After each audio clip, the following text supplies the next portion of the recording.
வணக்கம். குடியரசு தின நல்வாழ்த்துக்கள். இந்த பேச்சு முழுமையாக கேட்க வேண்டிய ஒன்று. அரைகுறையாக கேட்டு அவசரமாக கமெண்ட் போடுகிறவர்களுக்கான பேச்சு அன்று. நாட்டு நலனில் அக்கறையோடு எதிர்காலத்தில் இந்தியா மிகச்சிறந்த நாடாக விளங்க வேண்டும் என்ற அக்கறையோடு பேசப்பட்டிருக்கிற பேச்சு. எனவே முழுமையாக கேட்கிறவர்கள் மட்டும் இதை கேட்கவும். அரைகுறையாக கேட்டு அவசரப்படுகிறவர்கள் கேட்காமல் விட்டு விடுவதே நல்லது. நன்றி. அனைவருக்கும் என்னுடைய அன்பான வணக்கங்கள். ஒரு கதை ஒன்று நான் படித்தது, ஆங்கில கதை. அது கதை கூட இல்லை, இது ஒரு வரலாற்று சம்பவம் அப்படின்னு சொல்கிறாங்க. ஒரு மன்னருடைய தூதுவர் இன்னொரு மன்னரை பார்க்குறதுக்காக அவருடைய அரண்மனைக்கு போகிறார். அங்கே அவரை தங்க வச்சுருக்காங்க விருந்தினர் விடுதியில். அவரை காலார நடந்து போகணுன்னு அவருக்கு தோணுது. அதனால் அனுமதி வாங்கிக்கிட்டு ரொம்ப தூரம் நடந்து போகிறார். பெரிய புல்வெளி, பச்சை பசேல்னு அழகாக இருக்குது. அங்கே உட்காரலாம் அப்படின்னு நினைக்கும் போது ஒருத்தன், இங்கே நீங்கள் உட்காரக்கூடாது அப்படின்னு ஒரு இராணுவ காவல் வீரன் அங்கே நிற்கிறான். இங்கே உட்காராதீங்க, தள்ளி போங்க அப்படின்னு. அவருக்கு புரியல. நிறைய பேர் விளையாடிக்கிட்டு இருக்கிறாங்க சுற்றி. ஒரு விளையாட்டு புல்வெளி மாதிரி இருக்குது. இங்கே எதுக்கு ஒரு இராணுவ வீரன் காவலுக்கு இருக்கிறான்னு அவருக்கு தெரியல. அவர் என்ன பண்ணுறாரு, அன்றைக்கு அரசரை சந்திக்கும்போது அரசர்கிட்ட கேட்குறாரு, எனக்கு ஒரு சின்ன சந்தேகம். மாதிரி பல பேர் விளையாடுகிற ஒரு புல்வெளி, அந்த இடத்துல ஒரு இராணுவ வீரன் காவலுக்கு இருந்தால் நீ இங்கே உட்காரக்கூடாது அப்படின்னு என்ன சொன்னால் எனக்கு புரியல. அங்கே நீங்கள் இராணுவ வீரனை காவலுக்கு போட்டிருக்கிறது எதுக்குன்னு நான் தெரிஞ்சுக்கலாமா அப்படின்னு கேட்குறார். அரசருக்கே அது தெரியாது. உடனே அவர் தன்னுடைய தளபதியை அழைச்சி அது என்ன ஏதுங்கிறத விசாரித்து தனக்கு சொல்கிறார். அப்படியே போகுது உத்தரவு, அப்படி போய் கடைசியாக கண்டுபிடிக்கிறாங்க. மகாராணி சின்ன பொண்ணாக இருந்து விளையாடிக்கிட்டு இருக்கிறாங்க அந்த புல்வெளியில். அப்படி விளையாடும்போது ஒரு செடி, பூச்செடி அந்த இடத்துல முளைச்சிருக்கு. இந்த பந்து எடுத்துக்கிட்டு ஓடுறவங்க ஆடுறவங்க அதை மிதிச்சிருவாங்களோ அப்படின்னு மகாராணிக்கு ஒரு சின்ன கவலை வந்தது. இப்போ இந்த செடியை யாரும் மிதிக்காமல் இருக்கணுங்கிறதுக்காக என்ன பண்ணாங்க, உடனே அங்கே நிற்கிற ஒரு இராணுவ வீரனுங்க அவனை கூப்பிட்டு, இதை பார்த்துக்க, இங்கே நில்லு, யாரும் இதை மிதிச்சிடாதபடி பார்த்துக்க அப்படின்னு மகாராணி இளவரசியாக இருந்த காலத்தில் உத்தரவு போட்டிருக்கிறாங்க. அப்புறம் அதெல்லாம் முடிஞ்சு போச்சு. இப்போ மகாராணி ஆகிட்டாங்க, அதெல்லாம் வளர்ந்துட்டாங்க. அந்த செடி வளர்ந்து பெரிய ஒரு மரமாகவே ஆகிப்போச்சு. ஆனாலும் அன்னைக்கு காவல் போட்டதுக்கப்புறம் எவ்ரி 8 hours டியூட்டி மாறி மாறி மாறி அங்கே நின்று காவல் கேட்குறாங்க. நான் சொல்கிறது வேடிக்கை இல்லைங்க. சில சமயங்களில் சில உத்தரவுகள் போட்டாச்சுன்னு சொன்னால் அதனுடைய பர்பஸ் முடிஞ்சதுக்கு அப்புறம் கூட அனாவசியமாக அது கண்டினியூ ஆகிட்டே இருக்கும், தொடர்ந்து கொண்டே இருக்கும். பொதுவாக கவர்மெண்ட்டோட அரசு எந்திரம் அப்படிங்கிறது எல்லா நாடுகளிலுமே அப்டேட் பண்ணிக்கிற பழக்கம் ரொம்ப குறைவு. சில வலிமையான அரசுகள் மட்டும்தான் நம்ம செஞ்சுக்கிட்டு இருக்கிறதுல எது தப்பு எது சரி அப்படிலாம் உடனே பரிசீலனை பண்ணுவாங்க. இதுக்கு என்ன பேர் கேட்டிங்கன்னா, என்ன மாற்றங்கள் கொண்டு வந்தால், என்னென்ன மாற்றங்களை இம்ப்ளிமெண்ட் பண்ணினா, சேஞ்சஸ் அதை இம்ப்ளிமெண்ட் பண்ணினா நாட்டோட நிர்வாக எந்திரம் நல்லாயிருக்கும் அப்படிங்கிறத பற்றிய ஒரு விழிப்புணர்வு ஒரு நல்ல வளருகிற நாட்டில் தேவை. சரி, இந்தியாவில் நாம் குடியரசு தினம் கொண்டாடுறோம். நம்ம குடியாட்சினா மக்கள் ஆட்சி, குடிமக்கள் அதிகாரமுடையவர்கள். ஏன்னா நம்ம ஓட்டு போட்டு நம்ம தேர்ந்தெடுத்து நம்ம ஆட்சி என்னங்கிறத நம்ம முடிவு பண்ணுறோம். அதனால் இது குடியாட்சி அப்படின்னு சொல்கிறோம். இதுக்கு குடியரசுத் தலைவர் அப்படின்னு நம்முடைய ஜனாதிபதிக்கு நாம் பேர் வச்சுருக்கிறோம். நாம் இந்திய அரசியல் அமைப்பை உருவாக்குற போது மிகச்சிறந்த அறிவாளிகள் எல்லாம் ஒன்று சேர்ந்து என்ன மாதிரி ஒரு சிஸ்டம் இந்த நாட்டுக்கு இருந்தால் நல்லது அப்படின்னு யோசித்தாங்க. 2 கான்ஸ்டிடியூஷன் தான் உலகத்துக்கே முன்மாதிரியாக நின்றுது. ஒன்று பிரிட்டிஷ், இன்னொன்று அமெரிக்கன். அமெரிக்கன் சிஸ்டமா பிரிட்டிஷ் சிஸ்டமா அப்படின்னு கேட்பாங்க. என்ன வித்தியாசம்? பிரிட்டிஷ் அதாவது ஆங்கிலேயர்களுடைய அந்த இங்கிலாந்து ஆட்சி முறை எப்படி கேட்டிங்கன்னா, மன்னர் தலைவர், மகாராணி தலைவர். ஏன்னா மோனார்கி, அங்கே அரசி இருக்கா. அப்போது அரசிக்கு அடுத்து பிரைம் மினிஸ்டர் அப்படின்னு ஒருத்தர் எலெக்ட் ஆகிறார். பார்லிமெண்ட்டில் இருக்கிற அங்கத்தினர்கள் ஒன்று கூடி பிரைம் மினிஸ்டரை எலெக்ட் பண்ணுறாங்க. அந்த prime minister answerable to parliament. அப்புறம் குயின். இப்போ எப்படி பண்ணிட்டாங்க, ஹெட் ஆஃப் த ஸ்டேட் அப்படின்னா ஒரு குயின், அதுக்கு பிறகு ஆன்சரபிள் டு பார்லிமெண்ட்டு, ஜனநாயக முறையில் தேர்ந்தெடுக்கப்படுகிற மக்கள் பிரதிநிதிகள், அவருடைய தலைவர் பிரதமர் அப்படிங்கிறது பிரிட்டிஷ் கான்ஸ்டிடியூஷன் அமைப்பு முறை. அமெரிக்க கான்ஸ்டியூஷனில் ஒரு வித்தியாசம் இருக்குது. There is no king or queen மேலே ஹெட் ஆஃப் த ஸ்டேட். அவங்க ஃபுல் டெமோக்ரஸிக்கு போகிறாங்க. என்ன பண்ணுறாங்க, எலெக்டட் பிரசிடெண்ட் அப்படின்னு கொண்டு வராங்க. ஸ்ட்ரைட் ஜனாதிபதி அப்படியே தேர்ந்தெடுத்துறது. நமக்கு தெரியும், ஒபாமாவை தேர்ந்தெடுத்தாங்க. அதுக்கப்புறம் நம்ம உலகமாக பிரசித்தி பெற்ற ஜனாதிபதி அவரை தேர்ந்தெடுத்தாங்க. இப்படி அந்த தேர்ந்தெடுக்கிற முறை வந்து எப்படின்னா, மக்கள் ஓட்டு போட்டு அந்த ஓட்டுக்களில் கணக்கு பண்ணி அதுக்கப்புறமா மக்களால் தேர்ந்தெடுக்கப்படுகிற ஜனாதிபதி. He is not answerable to the parliament. Parliament நடக்கும், சில மசோதா பாஸ் ஆகும், சில மசோதா பாஸ் ஆகாது. யார் பிரசிடெண்ட்டோட மசோதாவே பாஸ் ஆகாது. ஏன்னு கேட்டால் அங்கே ரொம்ப சுதந்திரமான உணர்வு உடைய பாராளுமன்ற உறுப்பினர்கள் கட்சி மசோதாவை தானே தோக்கடிப்பாங்க.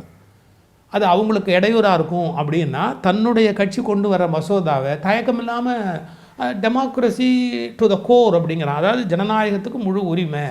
அதனால் வந்து ஒரு ஜனாதிபதி ஆகிட்டாலே அவர் மசோதா ஜெயிக்கணும்னு அவசியம் இல்லை. ஏன்னா அவருடைய மெஜாரிட்டி இல்லாத பார்லிமெண்ட் உறுப்பினர்கள் அதிகமாக வேறு கட்சியிலேருந்து கூட வந்துடுவாங்க.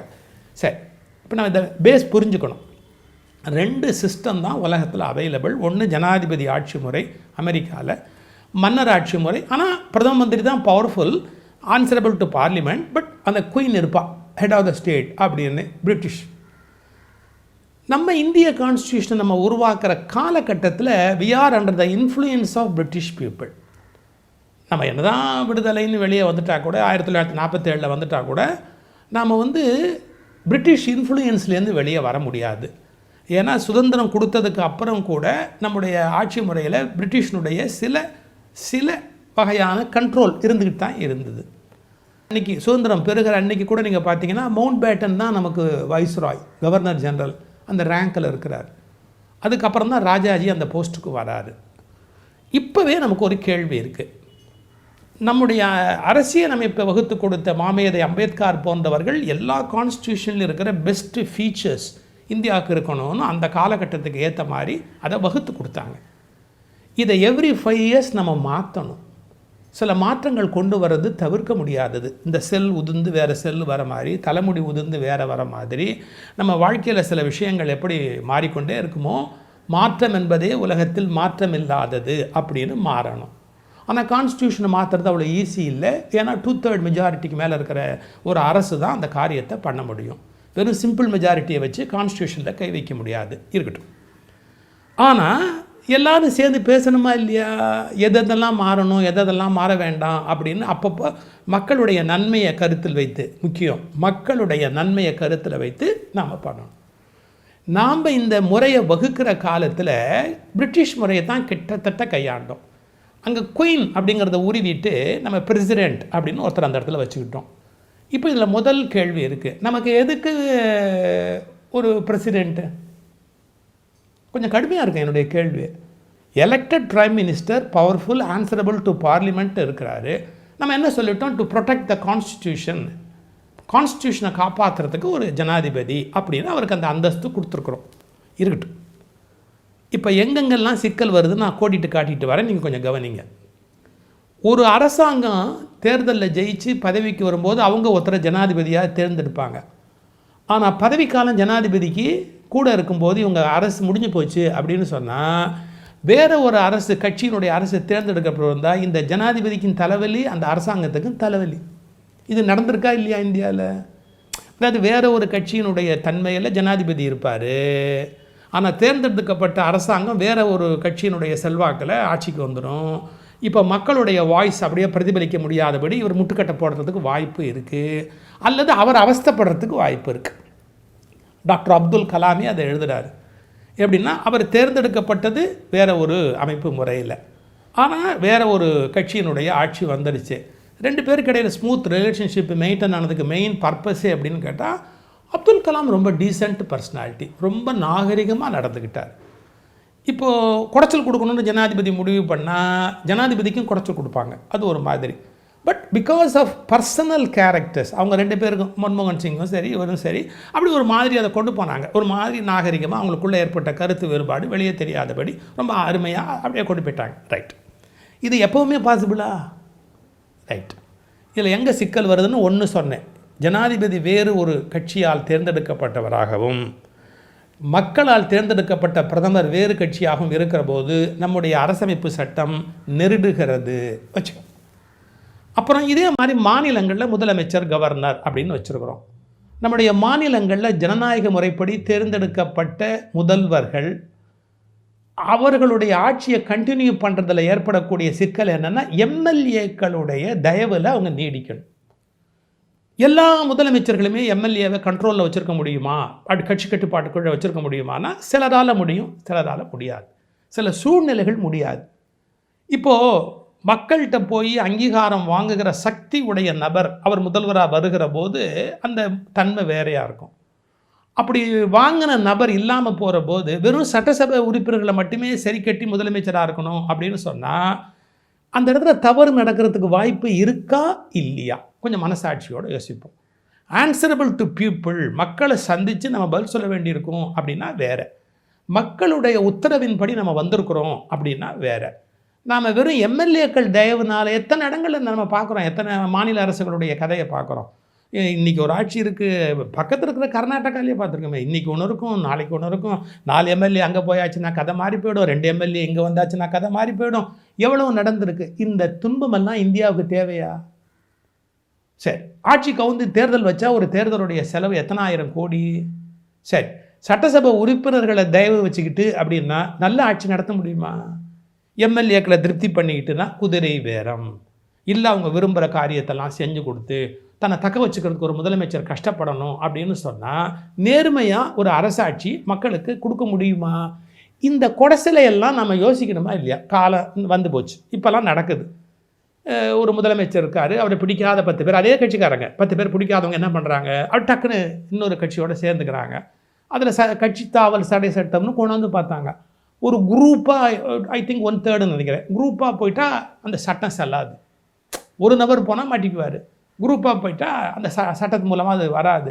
அப்புறம் சபாநாயகர் தயவு இருந்ததுன்னா நிறைய குளறுபடி இருக்குது நம்முடைய அமைப்பு முறைக்குள்ளே. அதை நிர்வாகம் பண்ணுறதுல நிறைய குளறுபடி இருக்குது. நான் எல்லாத்தையும் பேச விரும்பலை, ரொம்ப மனசு வேதனையாக இருக்குங்க எல்லாம் கேள்விப்பட்டால்.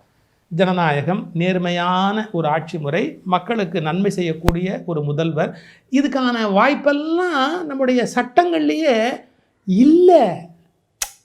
சரியாக மக்கள் ஆதரவு பெற்று ஒருத்தர் வந்து தொடர்ந்து ஆட்சி பண்ணிட்டால் பிரச்சனை கிடையாது. அது இல்லாத சூழ்நிலையில் நிறைய குழப்பம் வருது. அப்போ நம்ம யோசிக்கணுமா இல்லையா, நம்ம என்ன பண்ணலாம் அப்படின்னு. இப்போ நான் ஒரு யோசனை சொல்கிறேன், கொஞ்சம் யோசிச்சு பாருங்க. நீ யார் அதை சொல்கிறதுக்குன்னா, ஒவ்வொரு இந்திய குடிமகனுக்கும் இது சட்டபூர்வமான உரிமை, என் நாடு நல்லா இருக்கணும்னு நான் நினைக்கிறேன். இப்போ நம்ம நாட்டில் பிரதமர் வந்து பார்லிமெண்ட்டால் தேர்ந்தெடுக்கப்படுகிறார், முதல்வர் சட்டசபையால் தேர்ந்தெடுக்கப்படுகிறார். நாம் ஏன் அமெரிக்கன் சிஸ்டத்துக்கு சுவிட்ச் ஓவர் பண்ணக்கூடாது? நமக்கு என்னத்துக்கு ஒரு குயின்? நமக்கு பிரிட்டிஷ்காரனுக்கு தலையெழுத்து, அவனுக்கு குயின் தேவை, அவன் குயினை விட மாட்டான். ஏன்னா மானார்க்கியை ஒரு ஒப்பந்தத்தின் பேரில் அவங்க மரியாதைக்கு வச்சுருக்காங்க. நமக்கு அப்படி ஹெட் ஆஃப் த ஸ்டேட் தேவை இல்லையே. நமக்கு ஹெட் ஆஃப் த ஸ்டேட் வந்து ஒருத்தர் இருக்கணும்னு கட்டாயம் இருக்கா? எலெக்டட் பர்சன் ஏன் ஹெட் ஆஃப் த ஸ்டேட் ஆகக்கூடாது? ஒய் கான்ட் பி சுவிட்ச் over to American constitution? This is my question. அதுதான் நியாயமாக இருக்கும். மக்களால் தேர்ந்தெடுக்கப்படுகிற ஒரு ஜனாதிபதி வரணும்.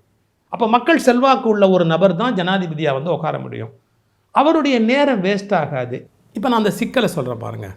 நாம் வந்து பிரசிடெண்ட் அப்படிங்கிறவரை பாதுகாப்பாக காப்பாற்றுறதுக்கான செலவு, பிரசிடெண்ட்டோட ஆஃபீஸு, அவருக்கான குடி படைகள், ரஜ கத துரக பதாதிகள் எல்லாம் அது ஒரு பக்கம், பிரைம் மினிஸ்டருக்கு அது ஒரு பக்கம். பிரைம் மினிஸ்டர் தான் மக்களால் தேர்ந்தெடுக்கப்பட்ட தலைவர், அதாவது பாராளுமன்றத்தில் போய். ஸோ நம்முடைய பிரைம் மினிஸ்டரே பிரசிடெண்ட்டோட பவரோடு இருந்தால் நாட்டில் இன்னும் பல நன்மைகள் நிகழ்வதற்கு வாய்ப்பு இருக்குது. Waste of time, waste of money, waste of energy எவ்வளோ நடக்குது தெரியுங்களா? நம்ம பிரிட்டிஷ் கான்ஸ்டியூஷனுடைய அமைப்பில் இங்கே எதுக்கு நமக்கு வந்து ஒரு ஒரு பவரே இல்லாத ஒரு ஜனாதிபதி to protect the constitution? Supreme court will do.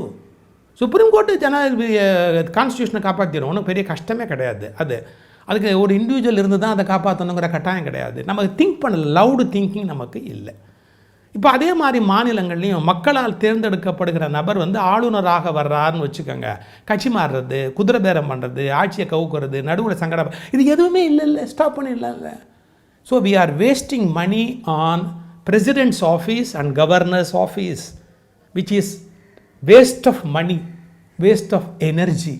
நம்ம உண்மையான குடியாட்சியை நோக்கி போக வேண்டுமென்றால் மக்களால் தேர்ந்தெடுக்கப்படுகிறவர் தான் ஜனாதிபதியாக வர வேண்டும்.